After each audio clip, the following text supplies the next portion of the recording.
Ruben Amorim reaches total agreement with Manchester United over contract details. Ruud van Nistelrooy reportedly leaving and won't continue as assistant manager. These are some of the stories we will be discussing on this morning's live show.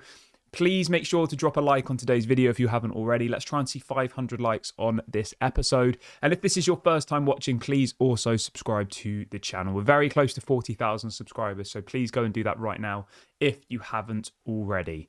Now, as always, I try and make my shows interactive, and the topic I want to discuss with you today, you can have your say by getting in the comment section, pause the video, and have your say, is this: should Ruben Amorim be allowed to bring his own backroom staff, his own assistants, his own coaches, or should Manchester United ask him to work with Ruud van Nistelrooy, René Haak, etc.? What would you do if you were Ineos? Let me know your thoughts in the comment section below. I'll give you my thoughts in a couple of minutes' time, but I think it's quite an interesting topic to discuss. There's no right or wrong answer. Go and get involved right now. Right, let's bring you the facts first, though, and let's jump into the first story that's just come out from Fabrizio Romano. And Fabrizio is reporting this morning that Ruben Amorim is really excited about joining Manchester United. He says he's excited about the project, the vision, the country, and the club. He says that Ruben Amorim took just a few hours to say yes to Manchester United. He has a fantastic legacy at Sporting, and it's not easy for him to say goodbye. But effectively, he has said yes. That's the general gist of that statement. He's desperate to come to Manchester United. We all know that. And I can't really blame him. I mean, Sporting Lisbon is a massive club in Portugal, but it's completely uncomparable with Manchester United. And then the reports coming out from Portugal, this is coming out from a very reliable newspaper in Portugal this morning, is that Ruben Amorim will travel to England today alongside 3 of his coaches.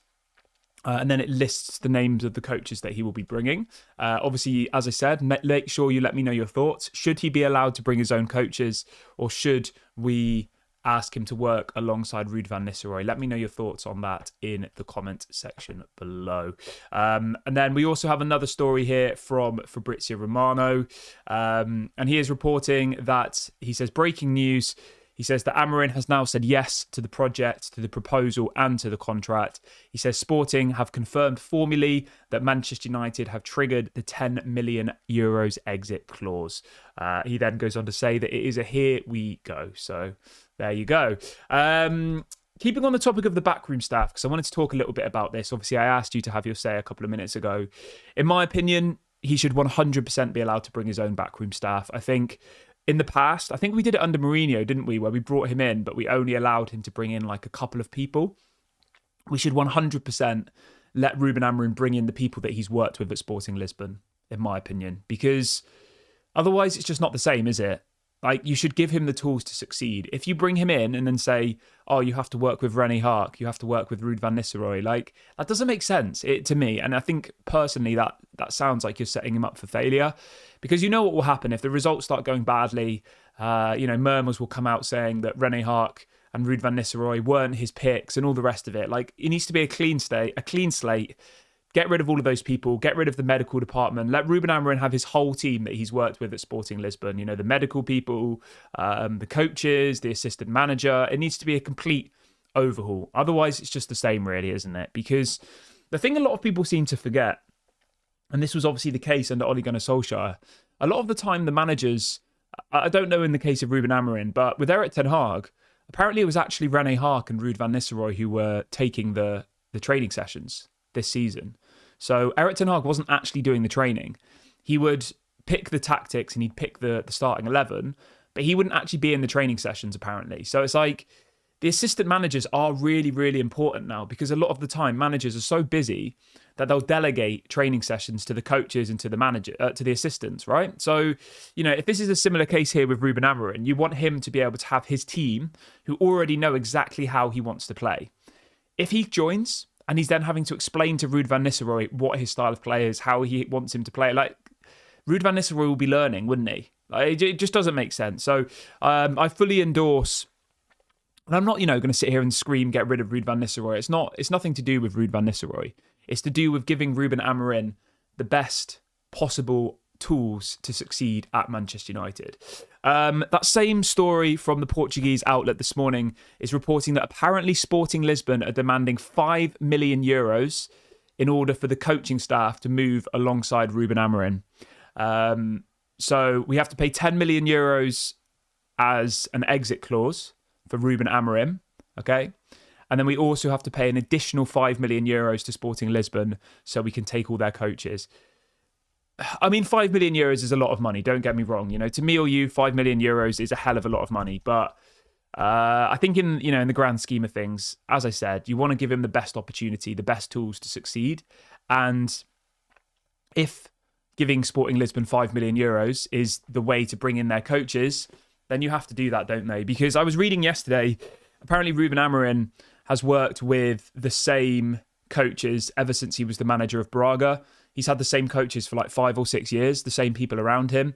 So it makes no sense to now say, you can't have any of your people, we're going to use our people. It makes zero sense. So from what I've heard this morning, the reason why it hasn't been announced officially yet by the clubs is because Manchester United are trying to negotiate the amount of money they have to pay Sporting Lisbon in order to bring their coaches as well. And obviously there isn't like a clause in their contracts, whereas obviously with Ruben Amorim, he had a clause that said if a club paid 10 million euros, they could sign him. Whereas with all of the coaches, they don't. So it's a bit like a transfer where it's a negotiation. Sporting Lisbon might say, we want to keep our coaches. And Ruben Amorim might say, well, I'm only going to go to Manchester United if I can take my coaches. So do you see where the situation here is? It's a bit of a game of cat and mouse.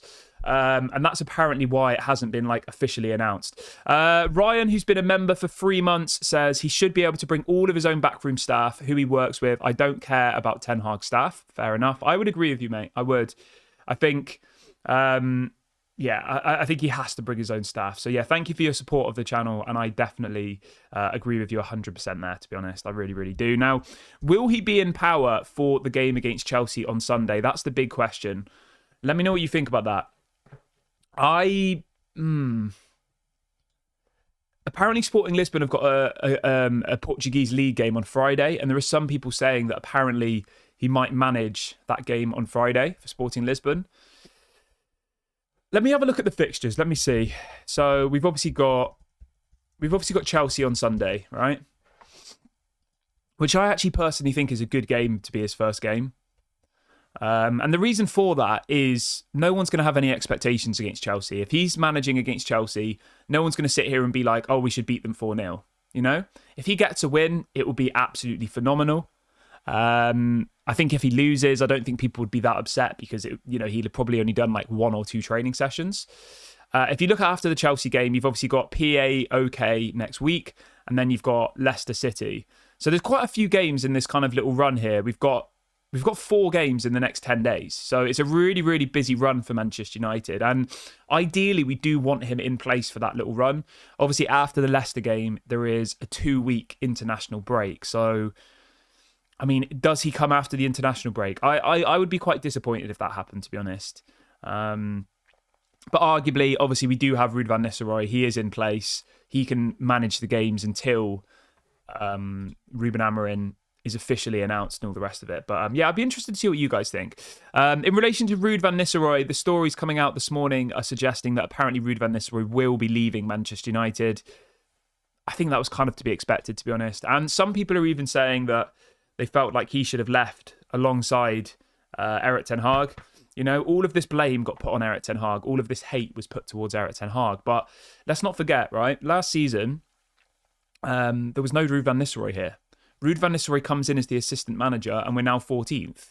And I'm not saying that it's Ruud van Nistelrooy's fault, but I'm saying, he was part of Erik ten Hag's team, and we've got worse since he's come here. Our strikers can't put the ball in the back of the net. And you'd hope that by bringing in someone like Ruud van Nistelrooy, who is one of the best strikers in the Premier League history, right? You'd hope that our strikers would be motivated by that and would get better, but they actually got worse. So, yeah, I don't know. I'm not desperate for Ruud van Nistelrooy to leave, but I think in the grand scheme of things, him going makes the most sense. He'll probably get another job somewhere else quite easily. And I think Ruud van Nistelrooy does always have this kind of target of becoming a manager opposed to an assistant manager. He was the first team coach for PSV. I don't think he's an assistant manager for me. I think he needs to go somewhere and be given the reins and to be the actual manager. So, yeah, I wish Ruud van Nistelrooy all the best. I don't wish him anything bad. I don't have any hate towards him. I just think that, as I said a couple of minutes ago, if you're bringing in a new manager with new ideas, a new setup, new formations, new tactics, you need his people around him. And Ruud van Nistelrooy isn't that person. So, yeah, I think him leaving makes the most sense for everybody. There's a little story here coming out from multiple different newspapers this morning saying that apparently Manchester United moved for Ruben Amorim because Omar Barada received inside knowledge of Manchester City's plans to appoint the sporting coach as Guardiola's replacement. Now, that's really interesting. We know that Ruben Amorim was linked to Man City really heavily. And the reason for that was because Sporting Lisbon's director of football has agreed to join Manchester City at the end of this season. And a lot of people were saying that he would take Ruben Amorim with him if Pep Guardiola decided to leave. Now, I personally think that this probably indicates that Pep Guardiola will sign a new contract at Man City because, let's be honest here, I think if Man City wanted Ruben Amorim as the replacement for Pep and there was a strong offer on the table, I know Manchester United is one of the biggest clubs in the world, but I think at the moment, it's impossible to argue that if you were going to be Pep's replacement, you probably would take that job, especially if your director of football was going to Man City as well. But obviously we're going to get briefs from Man City saying that they never wanted him, they weren't ever interested in him. There's always going to be contrasting information in the media. But for me personally, I'm really happy with Ruben Amorim. I think he looks like a quality manager. I actually watched the Sporting Lisbon game last night against Nacional. I was literally searching for this game. It was on Portuguese TV, Portuguese commentary. But I enjoyed what I saw. I enjoyed seeing this back three formation. It was very different. I really, really enjoyed and liked what I saw from Sporting Lisbon last night against Nacional. They won 3-1. So, yeah, it was good. And then I watched the press conference. And what I will say about Ruben Amorim, he has this aura, he has this presence, he has this likability. He handles the media really well. He was making jokes, he was laughing. Now, I'm not saying that just because he makes jokes and laughs, he's going to be a successful manager. But what I am saying is, I just felt an immediate connection with him. And for me personally, I tried to back Erik ten Hag, and I did back Erik ten Hag, right? But I always struggled to relate to him. I always struggled to be inspired and motivated by Erik ten Hag. Whenever I listened to him speak, he didn't really fill me with any confidence. In his press conferences, he'd always just say the same words. He said, we're on a project, or, he had about 4 words that he said every single time. If he was asked a difficult question, he'd say, oh, it's a project, and I just don't really feel like he was being very human with us. It was very robotic. Whereas for me, Ruben Amorim, in the press conferences I've seen of him, he just seems a bit more, I don't want to say like he has more of a personality, because I don't know them personally, but just a little bit more charismatic. That's the right word I'm looking for. A bit more charismatic. I don't know. He's just different. It's a different type of personality. And I think you kind of need that confidence to be a Manchester United manager. Whereas I think Erik ten Hag was just almost a little bit in his shell, and he was a little bit reserved. And I just don't really enjoy watching him speak, to be honest. And that's just how I feel. So, yeah, I'm excited to see what he has to say.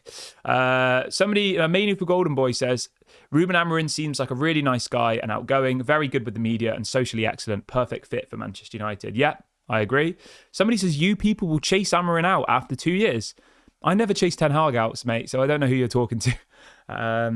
No, I said on my show yesterday, I said, you've got to give the guy time. You can't be calling for the manager to be sacked after one game. You've got to give him 2 years, at least. 2 years is my kind of expectation. And then you go into the 3rd year and you expect him to probably challenge for the title, realistically. Al says, Ruud van Nistelrooy can't turn Xerxes into Haaland. He simply isn't a goal scorer. I hear what you're saying, Al, but Ruud van Nistelrooy didn't turn any of the players into goal scorers. Rashford went backwards, Højlund went backwards, Garnacho's pretty much the same. Benny McCarthy did a better job with the strikers than Ruud van Nistelrooy did. That's a fact. Go and look at the stats for the season when Benny McCarthy was here. And our players were scoring goals. So, yeah. The Daniel says we should go for Inacio from Sporting Lisbon in January for 40 million. It could be a good move as Maguire and Johnny Evans are both leaving in the summer. Yeah. Yeah, that's a good point, actually, because obviously with Ruben Amorim playing a back three, we are going to need to sign some more centre-backs, aren't we? Although, do you know what's mad? Victor Lindelof used to play with Ruben Amorim when Ruben Amorim was a footballer at Benfica. They played together, which is quite strange. But I'm not saying that we should keep Victor Lindelof. I'm just saying that, yeah, I just thought that was quite crazy. And there's a picture as well, actually, that I saw yesterday of... I saw a picture yesterday where Ruben Amorim was playing at Old Trafford for Braga and Johnny Evans was in the team for Manchester United. This was from like 15 years ago. But it's quite weird, all these little things that I keep seeing pop up. The same, I saw a picture of Ruben Amorim playing against Paul Pogba when he was a footballer as well. So, but yeah, I'm happy about it. I think it's the right decision. I think, Ruben Amorim looks like a good manager. Will it work? I don't know. Who knows? I'm not going to sit here and say that he's going to win league titles. He's going to win the Champions League. Like, who knows? I think we all know what the problem is at Manchester United. We still have the Glazers here. We still have a lot of very average football players. Will he be given the reins to completely reshape Manchester United? Will we see players who've been here for far too long being asked to leave? Maybe, maybe not. Or maybe he'll just be told he has to make the best of what he's got. And if that happens, I don't know. I don't want to be negative, but there's no guarantee that he's going to succeed, in my opinion. I'd say it looks positive. I like the way he speaks. I like his tactics. I like his ability to develop youth. I like the fact that he brought Sporting Lisbon their first league title in 19 years. There's lots of positive signs. But Manchester United is a whole different kettle of fish. He comes to Manchester United, there's all of these players who think they're better than they are. The minute that he steps foot in Manchester, he'll have the media hounding him. Every time he goes to the shop, every time he breathes, they'll be criticising him. You'll have people saying that they don't like the size of his suit. They don't like... do you know what I mean? Like, it's so petty around Manchester United. They all want him to fail. That's the fact of the matter. All of the mainstream media will want Ruben Amorim to fail. It's more of a news story if Man United are failing than it is if they're succeeding. You get more clicks from negativity than they do from positivity. Nobody in the media will want him to do well unless they're a Manchester United fan. That's a fact. So we just have to be aware of that. We remember in Erik ten Hag's first season, he lost his first game and you had Gary Neville and Jamie Carragher interrogating him at Carrington, So that's going to happen again. Everyone who's just joined the video, if you could do me a small favour and drop a like, that'd be really, really appreciated. Let's try and see 500 likes on this episode. And if this is your first time watching as well, please make sure you subscribe to the channel.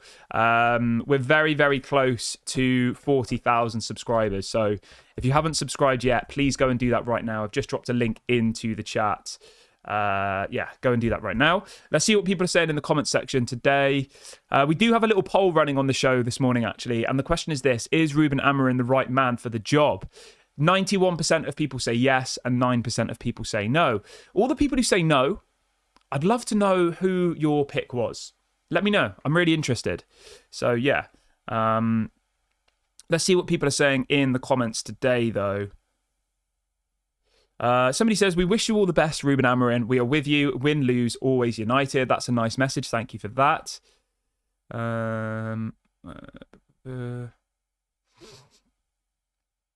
Somebody says, there's a lot of hype around Ruben Amorim. I will leave my judgment until after about 12 games. He has an enormous task ahead. There are so many deficiencies and numerous players that are not good enough for Manchester United. Yeah, 100%. 100%. We can't expect him to work miracles. I think, realistically, my kind of target for the rest of this season is to finish in the top 8. And I would hope that we have a really good run in the League Cup, the FA Cup and the Europa League. That's my kind of expectation. Some people were saying yesterday he should be able to get top 4 still. And I mean, it is mathematically possible, of course. We're only 9 games into the Premier League season. But if he manages to get top 4 from the position of where we are now, that would be a miracle. We're 7 points off top 4 at the moment. But arguably, 5th place probably will get Champions League this season. So we're 6th place off a Champions League place at the moment, which obviously is possible. You know, if we were to beat Chelsea on the weekend, we would only be 3 points behind them. So, you know, things can change very, very quickly in the Premier League. And there's quite a lot of the top teams are playing against each other, I think, this weekend, aren't they? So, you know, if we win our game, things can happen. Newcastle play Arsenal, Liverpool play Brighton, Tottenham play Aston Villa. That's all this weekend. So if we were to get a win this weekend and say all of those teams were to draw or whatever, say Newcastle beat Arsenal, et cetera, et cetera. Like if results go our way, we could potentially be like, let's have a look. Yeah, we could potentially be like 3 or 4 points off top 4 by Monday. So it is obviously still possible, but I want to be realistic. I don't want to put too much pressure on the guy's head. So yeah, I think top 8 is reasonable for me. But let me know what you guys think in the comments section below. We've got Paul in the comment section who is saying Ten Hag out. I assume you've not woken up since Tuesday, my friend, or Monday. Ten Hag's gone, mate. He's back in Amsterdam. He boarded a private jet within about an hour of being sacked. £15 million in his back pocket. So you don't have to keep saying Ten Hag out anymore. He's gone. He's back in the Netherlands, chilling with his family. And I put this out on Twitter the other day, right? I put out this little piece. Okay, so I put it out on Tuesday morning about Erik Ten Hag, and I wanted to read it out to you really, really quickly because I thought it was quite funny. You might not think it's funny, but I thought it was. So imagine this. This was put out on Tuesday morning. It says Erik Ten Hag wakes up this morning with £15 million of Manchester United's money in his bank account, back home relaxing with his family in the Netherlands, without the weight of the world on his shoulders anymore. I think Erik Ten Hag got the last laugh, to be honest. How do you feel about that? You know? I mean, there's still people in the chat saying Erik Ten Hag out. I'm sure he's not fazed by that. As I said, he's chilling in the Netherlands. He's got £15 million of compensation money in his bank account. He's probably relieved. But yeah. Oh, funny. Let's see what else people are saying. Daz says apparently he sold his house weeks ago. I didn't know that.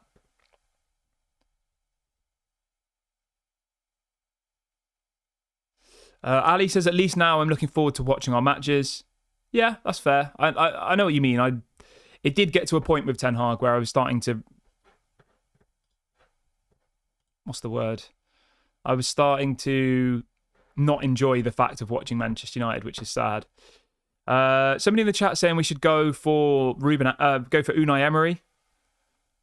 I mean, Unai Emery's a good manager, but we're not going to get Unai Emery, I don't think, you know? And it's kind of irrelevant now. Ruben Amorim's going to be the manager. You can keep saying that Unai Emery is a better manager, but we're not getting Unai Emery, so it's kind of pointless. James says, I reckon he'll get the job in the French league and he'll win the title there. Yeah, possibly. Somebody says, I reckon Erik Ten Hag was doing it on purpose to get the compensation money. I'm not sure about that. Maybe. I mean, some of his decisions were pretty crazy, like putting Mazraoui as a central attacking midfielder. Like, that was pretty strange. So, possibly. What else have we got here?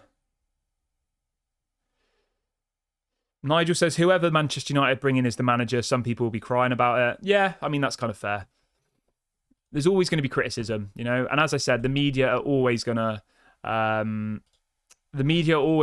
be up against Manchester United. Everybody wants Manchester United to fail, apart from Manchester United fans. I mean, even some Manchester United fans, you know, the way that they conduct themselves, it's like they want the manager to be sacked. They want Manchester United to lose in order to managers to get sacked. So, yeah, they're up against it. And I think, obviously, Ruben Amorim is going to have an incredibly difficult job here at Manchester United. We all know that. But at the same time, I was thinking this earlier.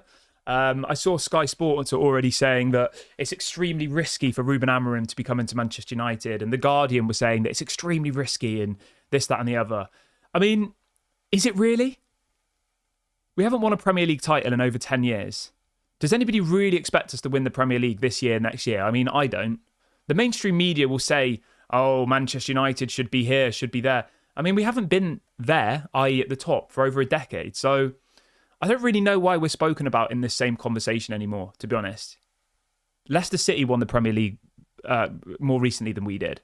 Why do they not talk about Leicester City like that? Now, I know it's obviously because we're a massive club, a massive fan base and all the rest of it. But the point I'm making here is, like, I think the external pressure from the media is just literally for clicks and for talking points. Like, if you go on TalkSport at the moment, all they're talking about is Ruben Amorim constantly. Every single show, it's just Ruben Amorim, Ruben Amorim, Ruben Amorim. Will he succeed? Will he not succeed? Like, that's all they're talking about. The guy hasn't even arrived in Manchester yet, and they're already like questioning him. So, yeah. Andrew says, what do you think will happen to Anthony? I imagine Anthony will probably be sold, I imagine. I can't see Anthony staying at Manchester United. I'd be very surprised. Right, I'm going to wrap the video up here, guys. Thank you very much for joining me on the show this morning. Please make sure to drop a like before you leave. Subscribe to the channel if you are new. We're very close to 39,700, so make sure you go and subscribe now if you haven't already. Thank you very much for joining me. I'll speak to you all very soon. Goodbye for now.